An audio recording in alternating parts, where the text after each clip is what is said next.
Sir, what do we know already about this offer of the Board of Peace membership coming from the U.S. government, and how likely are we to accept it? Well, actually, there was a personal letter written by Trump to President Marcos, which I just delivered a couple of days ago to the President Marcos. I just wanted to say that it is President Trump who invited President Marcos. Makasaysayan ito. Trump nagpakumbabang ni-request si Pangulong Bongbong Marcos na maging leader ng kapayapaan. Halika, atin itong pag-usapan mga kaibigan. Tuloy na pinag-aaralan ng pamahalaang Pilipinas ang imbitasyon na sumali sa International Board of Peace ni U.S. President Trump. Tony, pinag-aaralan pa rin ng Pinas ang imbitasyon ni U.S. President Donald Trump na sumali ang bansa sa itinatag na International Board of Peace na layong gumawa ng mga hakbang para matigil na ang gyera sa Gaza at maibalik ang kapayapaan sa rehiyon. Ayon kay Escalona, tiyak na tatalakay ng Pangulong iba't ibang international at regional development at mga bagay na makakaapekto sa bawat mamamayan, pero hindi pa malinaw kung may mababanggit tungkol sa issue sa karagatan. Makasaysayan. Trump nagpakumbaba. PBBM pinalilider ng Board of Peace para sa mundo. Ito ang balitang hindi nyo dapat palampasin. Sa isang makasaysayang pagkakataon, mismong si US President Donald Trump ang nagpadala ng personal na sulat kay Pangulong Ferdinand Marcos Jr. para yayain ang Pilipinas na maging bahagi ng elite na Board of Peace o BOP. Oo, Board of Peace. Bakit ang Pilipinas ang hinahanap ni Trump para maging leader of peace sa gitna ng gulo sa Israel, sa Iran at maging sa buong mundo? Ito na ba ang patunay na ang boses ni PBBM ay may bigat sa buong mundo? Maiinggit nga ba ang ibang bansa dahil tayo ang pinagkakatiwalaan ng White House para sa muling pagbangon ng gitnang silangan? Ayon kay PH Ambassador to the US, Jose Manuel Romualdez, formal nang inimbitahan ni Donald Trump ang Pilipinas na sumali sa Board of Peace. Ito ay isang multinational body na binuo ng Amerika para sa post-conflict solutions, partikular na ang rekonstruksyon ng Gaza. Today is a tremendous honor to welcome you all to the United States Institute of Peace for the inaugural meeting of the Board of Peace. Together we can achieve the dream of bringing lasting harmony to a region tortured by centuries of war. So I want to thank everybody for being here. You're my friends, you're great leaders. Ang mas matindi rito, hindi lang ito basta-basta ang imbitasyon. Ang BOP ay nilunsad sa World Economic Forum sa Switzerland bilang susi ng kapayapaan sa rehiyon. Oo, maging ang kaguluhan ngayon sa Iran. Sa kasalukuyan, Indonesia at Vietnam pa lang ang bansa sa Southeast Asia na nakasali. Pero ang pag-imbita kay PBBM ay nagpapakita na ang Pilipinas ay tinitignan bilang isang global player. I just wanted to say that it is President Trump who invited President Marcos to this meeting, and probably the first, if I am correct, the first among the ASEAN leaders who have been invited by the President Trump by the White House. In fact, it is a rather an official visit, but he will be given, the President will be staying in the presidential guest house, the Blair House. So that means something. Habang ang ibang bansa ay kailangan mag-ambag ng mahigit $1 billion para maging permanent member, ang Pilipinas ay inimbitahan dahil sa ating kakaibang human resources. Sabi ni Ambassador Romualdez, bagamat hindi natin afford ang maglabas ng ganong kalaking pera, ang ating talino, karanasan sa peace building at mga manggagawa ang ating magiging kontribusyon. Therefore, kinikilala ni Trump na ang gintong puso at abilidad ng Pilipino ay mas mahalaga pa kaysa sa $1 billion. Ito ang tinatawag na strategic soft power.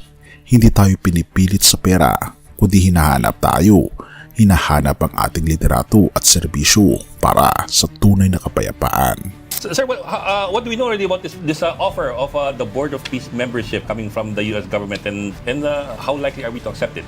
Well, actually, there was a personal letter written by Trump to President Marcos, which I just delivered a couple of days ago to the President Marcos. And so we were to study it and what kind of commitment that would require from us before we make a decision. But because in fact, the letter was very clear that President Trump really wanted President Marcos to be part of this board of.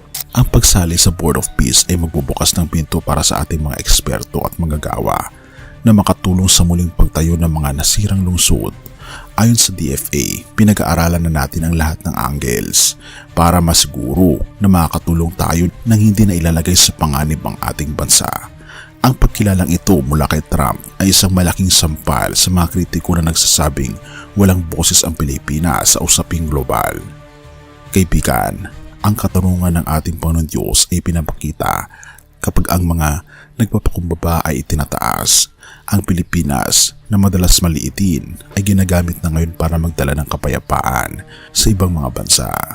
Sabi sa Mateo 5 verse 9, mapapalad ang mga mapagmapayapa sapagkat sila'y tatawaging mga anak ng Diyos.